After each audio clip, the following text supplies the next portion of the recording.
ว่าสบายดีเนาะจีทุกคนมื้อนี้มาลงมือปาดควายเท้าควายล้มเนาะ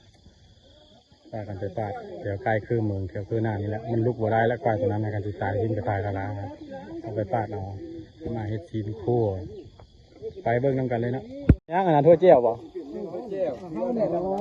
อันนี้ทั้งลาบเลือดทั้งอย่างเนาะได้ลุงเอ้ยได้มือสังหารบ่มีตัวบ่มีตัวจับได้จักอันละย่าตอนนี้กำลังไปเนาะลูกฟื้นเอาบ่แม่นบ่กว่าเอาเลย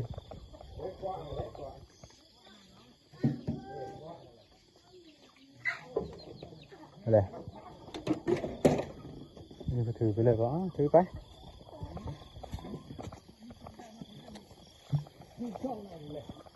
กำลังไปเนาะตอนนี้เนาะเพชรขาดนำนาก่อนละเด้อ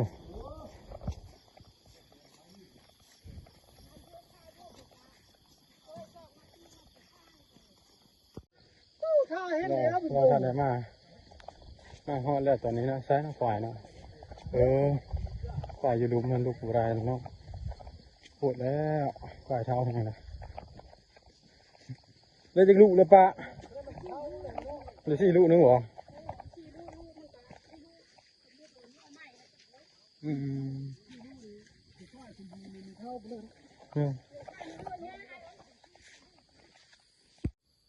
จ่อยเนาะจ่อยเลยเนาะบัดเฮาเผาเฮาหยังแล้วมันกระหึ่นเนาะ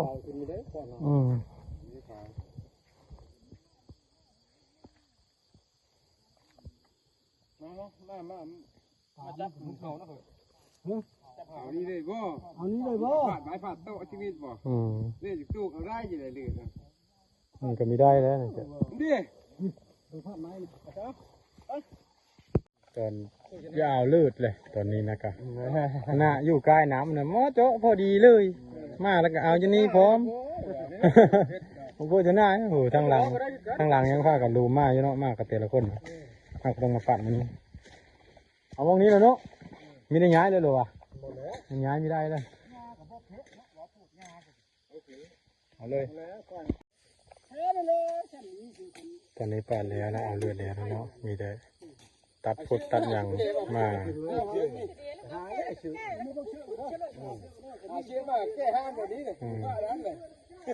เก็บมีเชื่อแก้ห้ามน้ำไปลูกไปตรงนี้แก้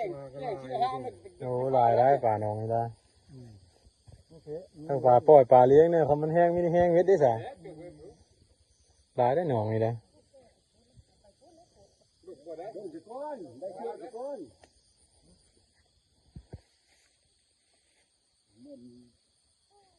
ไม่ลงก็เห็นนะฝ่ายตัวหอนแล้วเนาะดึงมาแล้วก็ดึงมาลงไปล้มปุ๊บก็หาฟดกะหานะมันอยู่น้ำมันอยู่ฝากนั้นเราดึงเข้ามาฝากนี้เราจะได้มาปาดเอาเนาะปาดเป็นซีนเป็นยังไง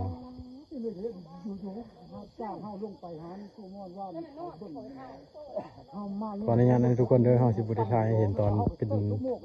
นั้นตอนปาดตอนกว้าหนังเนาะกันตอนเป็นปันพูดปันอย่างนั้นนี่ให้เปิดให้ทุกคนไปดูเพราะว่าใครก็เคยเห็นแบบนี้เนาะตอนนี้ก็มาหลายผู้หลายคนแล้วเนาะไม่แต่จะไปปาดซอยเขานะเพราะว่าลายกับผู้เป็นผู้เอ็นกันกับลายแผนกเนาะลายผู้แยกกันไปบรรยากาศจะได้ไปกินน้ำกับคนเกิดเพียงจังหน่อยเดี๋ยวให้เบิ้งปั่นแล้วเนาะกำลังจะปั่นตอนนี้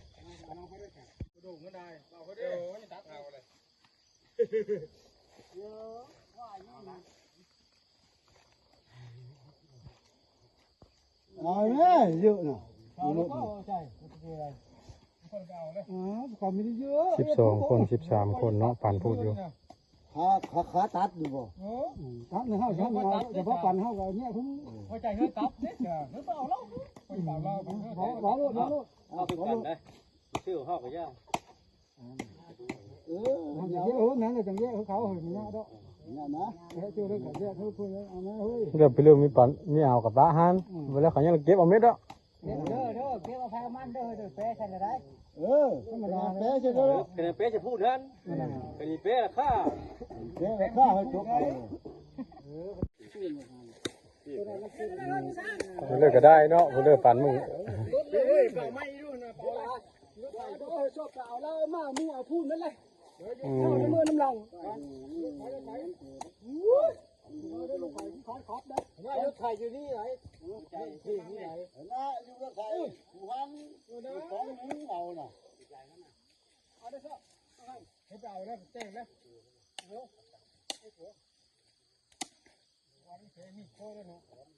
โยมีตัวละมีดห้าวฟันกระดูกก็ได้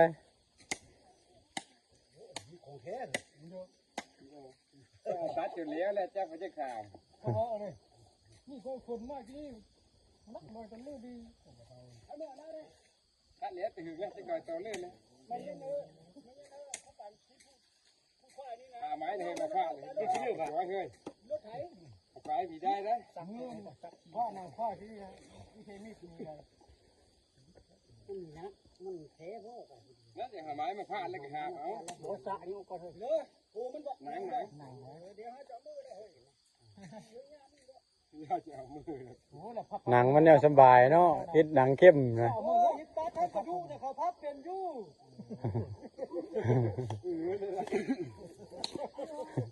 ยานดูหมูอีเป็นนะคู่นะเนาะ ตัวนี้มันบ่คู่แล้วตัวนั้นข้างหน้าเลยเนาะ ก็ไปพวกไกลๆเนาะ บ้างคือขลังเจ้ามาเป็นหลังครับ นี่มีเลี้ยวอีกเนาะเฮ้ย เจ้า มาเลยถามนี่ถามก่อนไม่ได้เอาเนาะเอามาหลังดิโทรมาไปก็บอกว่าโอ้โหป้าเขาจะโชคครับดอกจะเมื่อจะเป็น แจ้งมาเจอนะ13มั้ง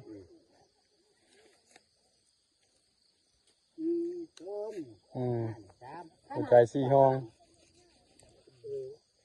คนซีนคือเยอะเลยตามผู้ช่วยเด้อเอ้ยนับใส่ไปนี่ได้ก็เลี้ยวบางอยู่ดอกเฮาก็ได้ มันก็ช่วยก็มันมีดีกับไปด้วยได้ เดี๋ยวเพิ่งก็จะชิลงเสร็จแล้วบ่เนาะ เรื่องรอดเท่ากับ บ่แล้วพวกเก็บเลี้ยวกัน ช่วงนี้เนี่ยแล้ว อ๋อคือมีครบบ่วะ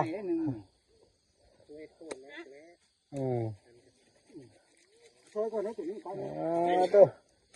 30กีบกันเทน่ะ30กีบกันเทน่ะ แล้วจังเว้านั่นเว้าเลยดิ นี่แหละไม่ได้ชื่ออะไรนะ นับบุกตอนของมึงแหละ อ่า เป่านี่มีชื่อด้วยชื่อต้นเดียวนี่นับเนี่ย นับเบิ่งซุ่มตัวอื่นน่ะมันใส่จากต้นแล้วก็ไปใส่ตัวนั้นโลด เห็นบอกเป็นตอนลายพวกให้เจ๊ โอ้ เดี๋ยวที่มันพลาดบอกต้น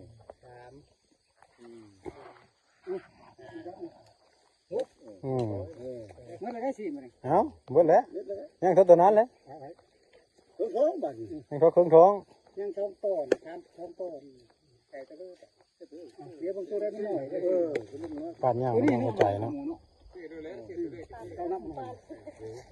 แล้วเลี้ยวบางซีนั่นแหละเลย ผมว่าบางเสือมันยวดดึงลุงตีนได้ มีผู้ดีแล้วว่าจะตัดเนี่ย บนเรือ มันไม่เลือดนะมืมือรถมือเป็นรถดีมันแล้วเสียงถึง ยางมือบัดเดียวเลยเนาะ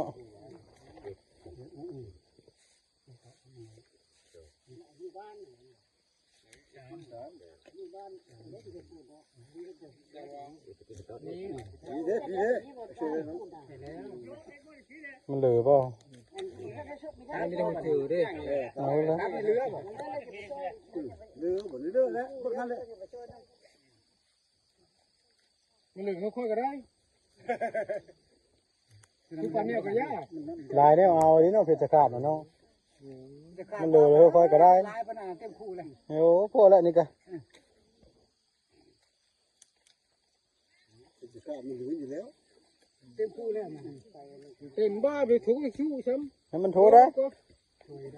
ตัวใดบ่โทรแล้วเขาจ้าได้เขาตำมันโทรนะ เจ้าคู่เจ้าตัดเบี่ยงเลยเนาะ แบ่งแล้วไปเลย นี่ตัวนี้ได้เลยโอ้ตัวไปช่วยส่งใช่ มันแบ่งเด้มันตัวน้อยตัวใหญ่ตัวเบิ่งนี่เมื่อระบบกันนี่ เอาปอดไปเลยปอดด้วย ก่อนจะย้ายรถก่อนนะ คนเลยว่าจะแตกอ่ะ ฮะ จะแตกคนเลยว่า ครบ พวกก็ย้ายรถก่อนนะ ตัวนี้ต่างหากเนาะ ตัวนี้มันมีแม้นตัวนี้นั่นปาดอันนั้นออกซื้อ ลูกมัน อย่าลืมได้ตัวนี้จำเคยลืมที่ดีนะ นี่เนาะ อืม ลืมกันหรือว่าเฮ้ยนี่ ปันปอดปันหยังแล้ว ก่อนได้เราเห็น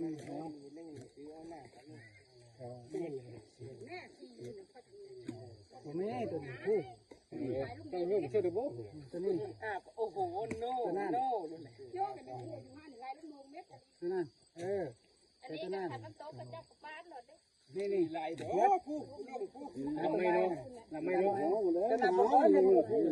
ครบเลย นี่ หัวเขาขนาดเลยนะตัวนี้ตัวนี้ตัวนี้ เฮ้ยพ่อชายตัวนั้นมาแล้ว ตัวยุตีนนี่เด้อตัวนี้เด้อ ตาเชื่อเลยแหละ ซีนตัวนี้นะ ใช่พวกนั้น ซีนตัวนี้นะ ตัวนี้ นี่นี่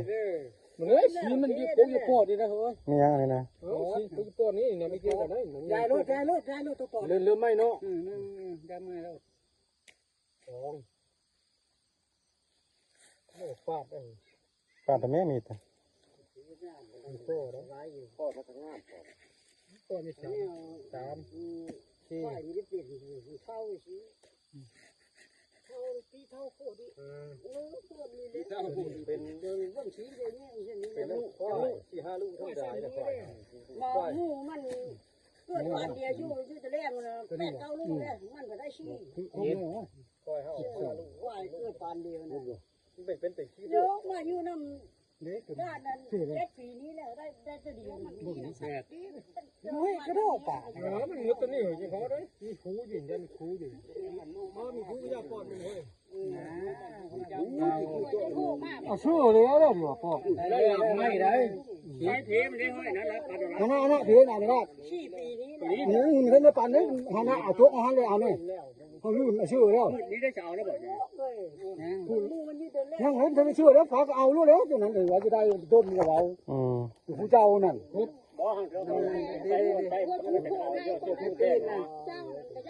มาหัวเจอปลารถ อันนั้นก็แม่นพูดนี่แม่นบอกจะพูดน่ะแม่ก็สิจับจะนี่มัดนั่นแหละกระดูกมันน่ะ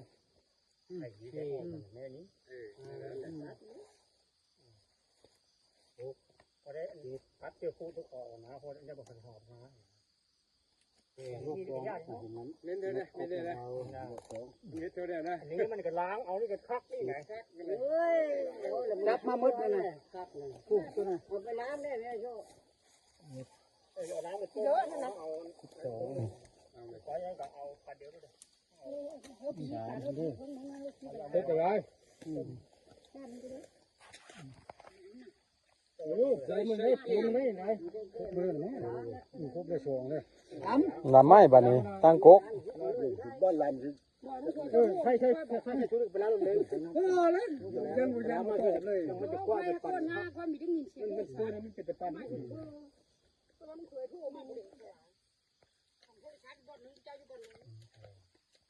ไปแล้วมึงนะเอาไปมืดนะว่าตัวนี้ตัวนี้ไปเป็นคู่หมดปีมันเยอะคู่จะดาวนะเด็ดตัดเด็ดแล้วเด็ดไปแล้วก็ตุ้มจับตะวิดนั่นลุงเอาแล้วกับบ้านนะเขาจะไปล้างใส่นี่นะ กระเพราตัดนี่ก็จะมาหอม โอ้โถเชื่อนี่นะโถจะฟดนี่นะโอ้ยเฮ้ยเลี้ยงไปล้างใส่แก่มันหน่อย ผู้นั้นเลย เบิ้ง ตัวใดบนนั้นก็แบ่งครึ่ง มันนี่ท่าว่าจะหมดได้เลยว่าได้ขโมยก็ปะกุ้มมาแล้ว โย ท่า ตัดแสงตัด เฮ้ยใจก็มือถือขอ ถือว่ากินไม่ได้เหมือนเอาลูกก็ไม่กินเหมือนกันโอ้ดีนะเขาไปเชื่อตาไปแล้วกี่ร้านมันเนี่ยตายว่ากินไม่ได้เหมือนไฟไม่ได้กิน โอ้คงมาโทษจะค่อย มันน้อยดิ ผู้สาวอยู่บ้านจ้างเขาเฮียนแต่เขาบอกนะไม่ว่าจ้างเขาเฮียนพ่อเฮียนแพทย์เขาเฮียนก็จ้างลงมาแล้วลงมาแล้วลงมาไปล้างอยู่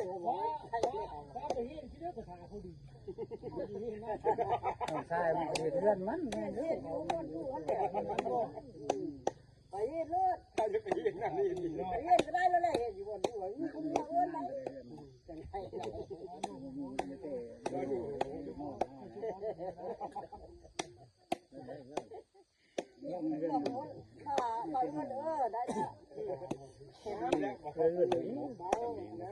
บอกว่าเขาไปปล่อยอยู่งงเล็กอย่างนั้นว่าไปปล่อยมีสาวคนงงเลยมีห้าเลยทั้งหมดปล่อยดีๆเอาอย่างนั้นย้ายเลยย้ายเล็กมีห้าดอก ยายอีวันนี้ก็โทรไม่ละ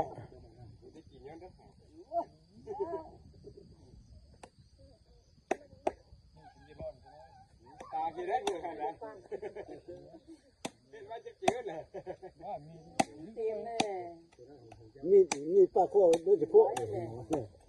ปลาโคโดยเฉพาะกัดอยู่คนนี้โดยเฉพาะ มาฟันกระดูกหมุนแล้วเนาะ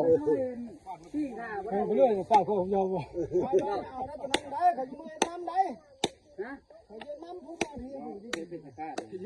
มีคอยมียามีลูกพ่อไปปิ้งหัวเสียงอยู่หัวเสียงไปปิ้งหัวลงแล้วเรานี่ดวงเลี้ยงเลี้ยงต้องโต นี่คือหายนี่เนาะเอาไปเลียเบิ้งเลย ทำก็เอาไปฟักนั่นแล้ว โอ้ ไปปิ้งอันนี้นี่ ฮะช้อนสองบ่โอ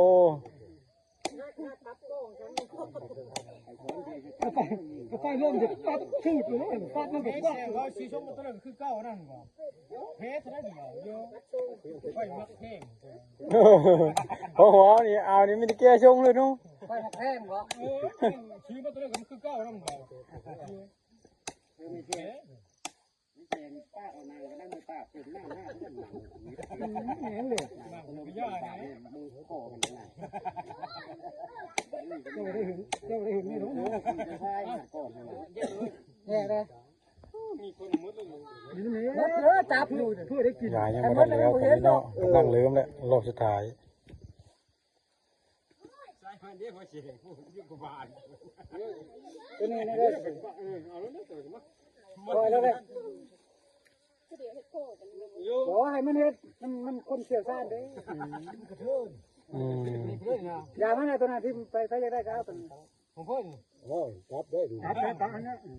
อยู่ในน้ำได้มีจับได้เนี่ยอื่นเลยเนี่ยที่กูมาก็บ่เลยจะพูดว่า13เนาะแล้วก็สักตัวนี้ขึ้นไปสักก้อนน่ะเจ้าแน่บึงซี่นั่นบึงแต่ที่หารกันทั้งนั้น13พูดเจ้าก็หาร สำเร็จเลยเอาพูดเนาะวันนี้เนาะ ตัวข้างเอา เอาพี่เล่นได้สบายตัวอะไรอาจจะพูดก็ได้จ้ะร้องค่อยได้เขาค่อยแข่งก็ได้พี่เมื่อละปั้นได้ใหม่นี่เลิกก็ได้เนาะ ได้แล้ว ตั้งเลยนี่ก็ได้ ตามได้บ่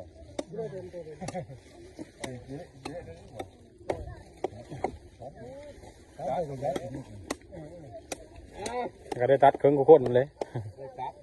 อืม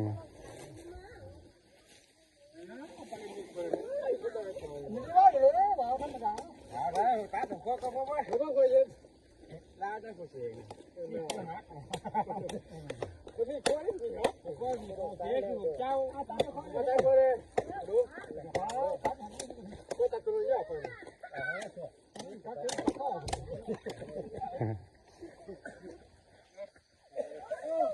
มันคู่ง่ายเลยเจ้าเด็ก